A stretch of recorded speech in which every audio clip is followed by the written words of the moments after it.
안녕하십니까. 이루신문의 신민석 기자입니다. 저희가 강경준 씨 아이템을 좀 단독을 몇 개 하면서 한때 많이 하다가 꽤 오랜 기간 방송 안 했고, 사실은 저는 요맘때 정도 4월 말 정도나 5월 초 정도에 강경준 씨 편 마무리 마지막 편을 찍을 거라 생각했었기 때문에 이제 뭐가 중요하냐, 마지막 편 한번 하면 되자고 한동안 방송 안 했는데, 웬걸 마지막 편이 아니라 예고편을 찍어야 되는 상황이 돼버렸네요. 애초에 법원에서 4월 17일 오전 10시 30분으로 조정기일을 정했어요.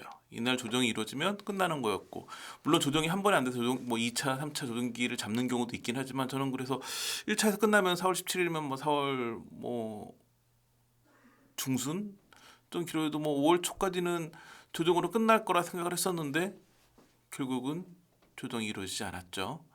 처음에 이제 그 상간남 위자료 청구 소송이 제기된다고 한 다음에 저희가 이제 그 원고 측 변호사랑 접촉했을 때만 해도, 그때 얘기는 그 변호사는 일반적으로는 조정이 이루어지기도 한다 이렇게 얘기를 했었어요. 왜냐하면 대부분의 경우에 상간자 위자료 청구 소송은 단독으로 진행되는 경우는 많지 않고 이혼 소송과 함께 진행이 돼요. 왜냐하면 증거도 대부분 동일하니까.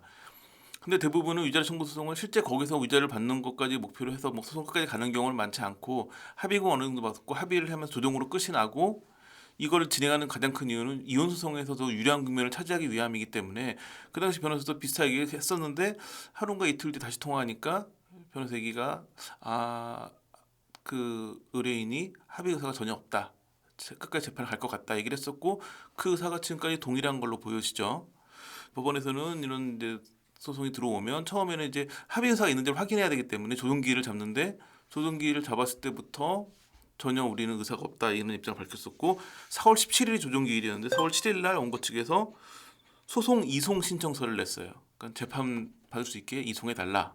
그래서 결국은 그 다음날 바로 9일 법원이 이송 결정을 내렸고, 그래서 원래 조정기일이 잡혔던 4월 17일자로 사건은 서울가정법원으로 넘어갔습니다. 그래서 지금 서울가정법원에서 여러 가지 지금 재판 준비를 하고, 아직 첫 길은 잡히지 않았기 때문에 결국 이제 이 사안은 소송으로 갔기 때문에, 재판으로 넘어갔기 때문에, 오늘 방송은 재판에 대한 예고편 정도, 재판이 시작되면 많은 이야기가 이루어지겠죠.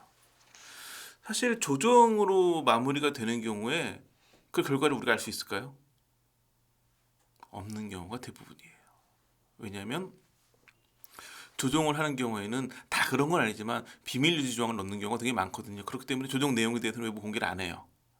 제가 4월 말 정도면 방송할 수 있겠다 얘기를 했던 건, 사실은 저는 그때 제가 개인적으로 이 취재하면서 느꼈던 느낌은, 조정이 불성립돼가지고 재판 간다는 얘기를 하게 되지 않을까 생각도 꽤 있었는데, 아예 조정기일날 조정기일이 열리지도 못한 상황에서 바로 조정이 그냥 불성립이 돼버렸죠. 그래서 재판에 넘어간 거였는데, 그만큼 원고 측의 의사가 강하기 때문에 재판까지 가게 될 것 같고, 그러면서 이제는 명확하게 이제 재판은 판결이 나오니까, 제가 보기에 지금 5천만 원을 위자료로 청구했는데, 아마 그렇기 때문에 행여 강경준 씨가 상간남이라고 드러난다고 할지라도 5천만 원을 다 받지 못할 거예요. 그중에 일부, 보통의 상간자 위자료 청구 소송의 위자료는 한 1천만 원에서 3천만 원 사이로 결정이 되기 때문에, 그런 경우에 만약에 5천만 원 청구했는데 그 이하로 나온다고 해도, 그런 경우에는 이제 그 일부 승소 판결인데, 일부 승소 판결만 원고가 받아도 강경준 씨는 사실상 좀 굉장히 난처한 상황에 처하게 되겠죠. 그러니까 반대로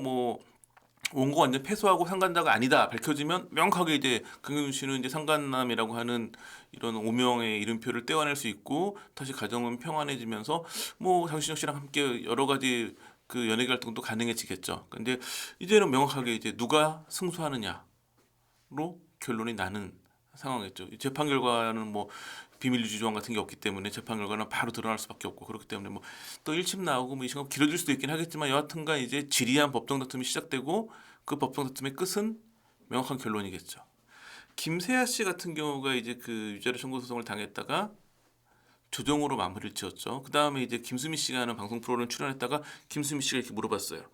어떻게 법적으로 승소했냐고 물어보니까, 김세아 씨가 그건 아니고 증거 자료를 다 제출하고 해가지고 조정으로 마무리했다고 그랬더니, 김수미 씨가 되게 안타까워하면서 다 김세아 씨의 그 당시 얘기를 들은 다음에, 확실하게 못한 점이 참 많다 그 당시에, 그러면서 그렇게 억울했으면 끝까지 해가지고 형사 말고 민사 말고 형사로라도 하지 그랬냐라고 얘기할 정도로 김수미 씨는 확실히 끝냈지 못한 부분을 아쉬워했거든요.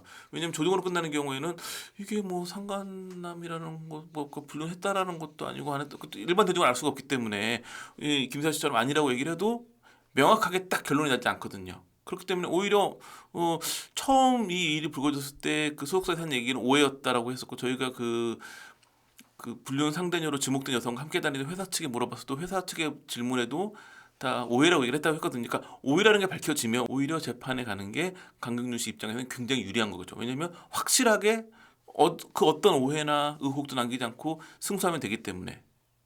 근데 만약에 패소를 하게 되면 그러니까 이렇게 재판을 가는 경우에는 결론이 명확해요. 승소 아니면 패소.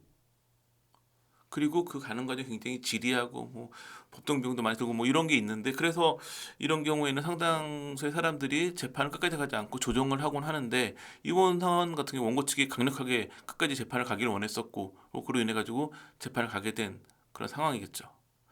재판에 가면 뭐가 제일 중요할까요? 증거. 증거가 제일 중요하죠. 이제부터는 증거 다툼이 될 텐데 저희가 그 이제 소송 막 제기된 직후에 변호사 그 원고 측 변호사한테 물어봤더니 당연히 결정적인 증거는 있다. 하지만 구체적으로 말은 못하겠다라고 얘기를 한 적이 있었거든요. 그리고 그다음에 지난해 12월 연말에 소송을 제기해가지고 1월 3일 정도에 소장이 전달이 됐고 그날 보도가 나온 거였는데 그러고 나서 1월 26일 날 실제로 이제 그 원고 측에서는 재판부에다가 서면 증거를 제출을 했죠. 그렇기 때문에 증거는 제출이 된 걸로 보여지고 뭐 좀 말로는 결정적 증거라고 하는데 모든 변호사들은 본인들이 결정적 증거를 갖고 있다 얘기를 하기 때문에 그건 이제 재판부가 어떻게 받아들이냐는 이제 봐야 되는 상황이겠죠. 다만 현재까지 알려진 내용들만 놓고 봤을 때는 강경윤 씨가 약간 불리해 보이는 증거가 있긴 하죠. 뭐냐면 그 보도 초기에 그 언론에 공개됐던 텔레그램 메시지 내용이에요. 안고 싶네, 사랑해.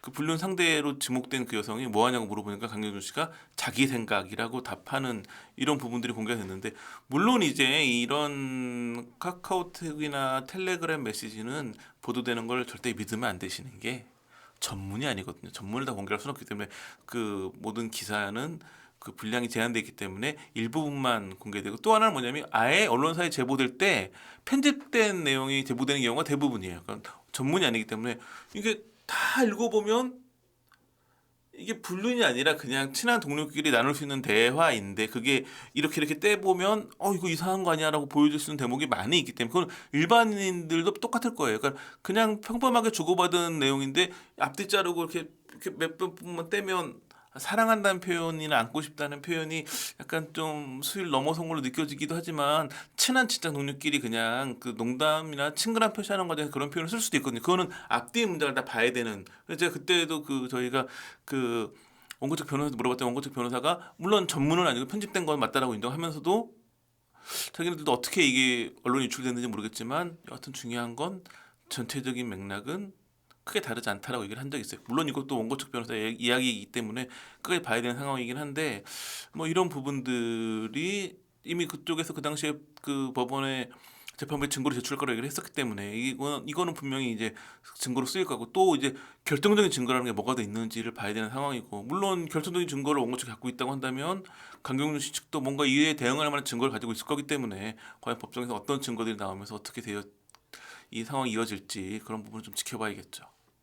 늘 드리는 말씀이지만 사랑은 아름답지만 이 헤어지는 과정은 너무 좀 사람의 민낯을 드러낼 수밖에 없는 과정이기도 하기 때문에 근데 이런 부분이 좀 전 조정으로 그냥 조용히 저희가 진실을 몰라도 되니 조용히 마무리되기를 좀 기대했었는데 결국 어쩔 수 없이 재판을 가게 됐고 재판을 가게 되면 아마 공판 때마다 그 원래 이제 법원을 출입하는 출입기들도 있지만 또 연예부자들도 갈 테고 해가지고 내용이 하나하나 다 또 공개가 될 거고 어떤 식의 다툼이 벌어지다가 어떤 판결이 나는지를 이제 우리는 알고 싶지 않아도 다 알 수밖에 없는 상황이 됐고 그렇기 때문에 좀 더 이제 재판 진행되는 걸 보면 명확한 건 진실이 무엇인지 진실까지 모르겠고 재판부는 이걸 어떻게 바라보는지까지는 우리가 알 수 있겠죠. 저희가 가급적 강윤 씨 얘기를 많이 안 들으려고 생각하고 있고요. 또 뭔가 명확하게 다뤄야 될 만한 또 거리가 생기면 다시 방송하도록 하겠습니다. 감사합니다.